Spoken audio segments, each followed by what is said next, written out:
probably doesn't come across from the JBL Boombox 2.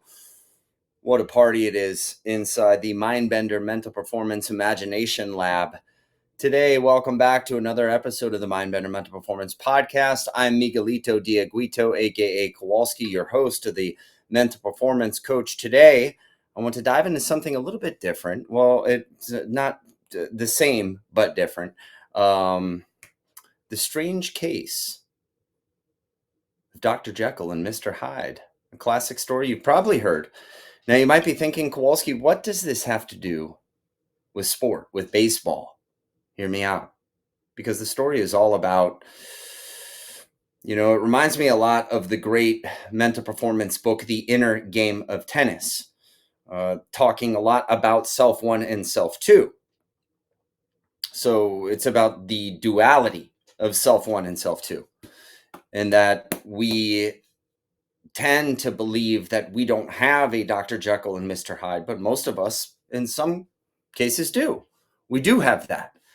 So just like the battle that happens between our ears on the field, that's what we're talking about. We're thinking of Dr. Jekyll as the controlled, composed side of us.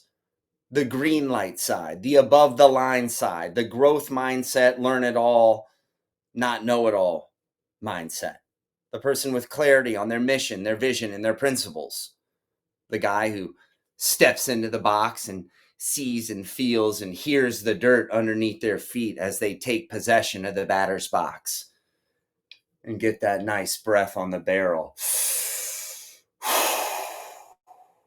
And then go to those 3 keys to keep it simple. See ball, be easy, hammer it. I'm confident, I'm cocky, I'm the next Rocky. So I think of Dr. Jekyll as that guy, the guy that steps in the box that way, who's up on the mound with a plan to execute the next pitch. He's confident, right? He's big, there's swagger, he's trusting his preparation. And we all know that the separation is in the preparation. Okay, he's process over outcome. He's present over perfect. He lets the game come to him. That's the player who's in control, controlling what he can control. Remember all the things that we can't control, but remember what we can, our ape, our appearance, our attitude, our preparation, our performance, not the results of how we perform, but how we perform, and then our energy and effort.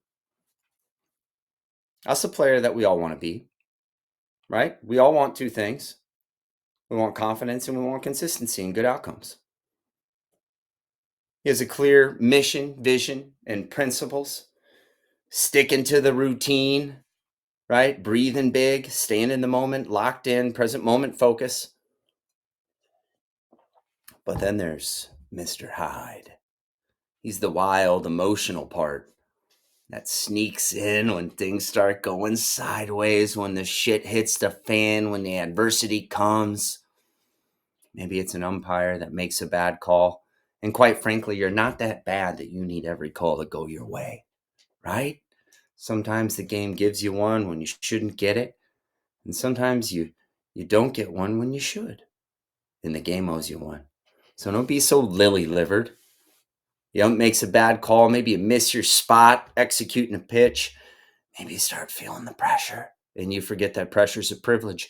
And you don't have a series of steps that you can go to help yourself flush it, release the last play, the last pitch, and bring you back to the present moment so you can execute the next pitch.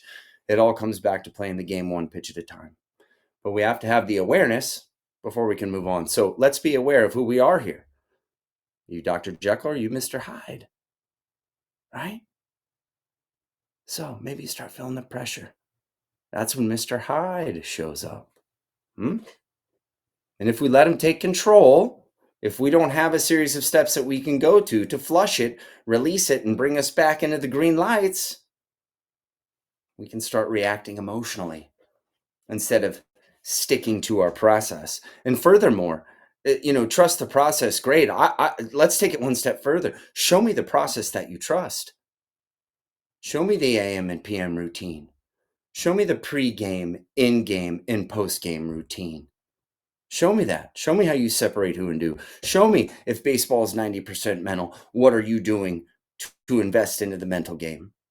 Are you doing it less than 10% of the time? Do you have a series of steps that you can go to? to help you build the mental game, to help you get 1% better. So how does this apply? Right? How does this apply to baseball players, to people in sport? It's about recognizing when you're Dr. Jekyll, awareness, and when you're starting to turn into Mr. Hyde, when you're going red lights, when things start going wrong, when the shit hits the fan, when the adversity comes. Do we have a series of steps to make adversity our advantage, to bring us back into the present moment?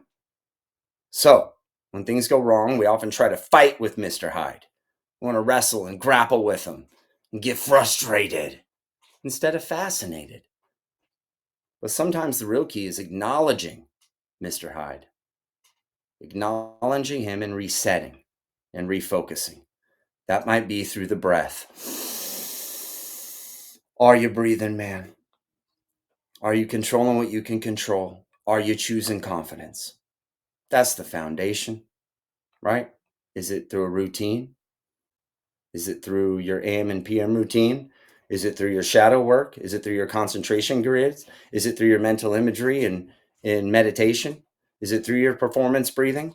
Is it through exposing yourself to cold and heat contrast to help you get locked in and be present and take action, the right action with your mental state, your attitude and emotions in a very intense situation? What is it for you? Do you have a signal light release? As a position player, as a pitcher, as a hitter, do you have a signal light release? Do you have a physical action? Do you step out and unstrap your Bruce bolts and strap them back on to strap you back into the next pitch and release the last one? Do you look at the left field foul pole and take a breath? Left field foul pole, let it go. And then do you get a big breath on the barrel and step in, see ball, be easy, hammer it? Breathe, let it eat this pitch. If not, the game's going to speed up on you. Go check out Derek Jeter talking to the great and a dear friend of the program, I might say, Harold Reynolds on the MLB Network. You can find Derek Jeter talking about routines. Good day, bad day, non-executed day, executed day. Jeter's on the routines. Captain's on the routines. So, what is it for you? Signal light release, stepping off the mound, wiping the rubber to wipe off the last pitch, looking the left field foul pole to let it go, taking a big breath on, lace on the glove, toeing the rubber to lock you into the next pitch so you can execute the next pitch and be the one pitch warrior, be the executioner. What are the series of steps that you do? It's about getting back to being Jekyll, that calm, relaxed, selective, aggressive, not aggressive, selective, confident player who trusts his work. The great pioneer of the mental game, you can see him up here on the wall, the great Ken Ravizza. He always talked about being aware of where your mind is and having a system to bring you back. When you're in the middle of the game, you don't want to be out there thinking, am I Jekyll or Hyde right now? You want to go to the ballpark, not the amusement park. You need a strategy to help you snap back in and get control, because it's about staying in the moment, not letting the emotions take over, and performing at your best. Not the best, your best. One pitch, one play at a time. So we got to take a moment and we got to think, what's my release routine? What's my AM and PM routine? How am I eating? What's my mindset like? How am I moving my body? How am I sleeping? What's my social circles like? How much content am I consuming?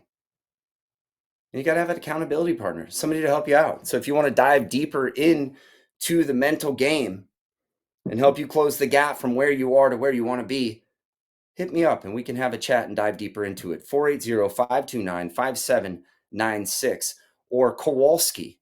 That's Kowalski at mindbendermentalperformance.com. And if you want to hit me up for speaking engagements, you can talk to my booking agent, and I'm going to give his number now. He was the former Savannah Bananas baseball coach and former Dominican baseball player and great youth baseball coach and ambassador, Eric Byronace. Also, my booking agent, 650-743-5182 to reach him. And also go to ericburns.com. Pick yourself up a foot reflexology board if you need a checkup from the feet up to the neck up. The best is yet to come. Thanks for tuning in. And remember, control what you can control. Breathe big. Choose confidence. Not every day is going to be great, but it don't have to be terrible. The best is yet to come. We'll see you on the other side.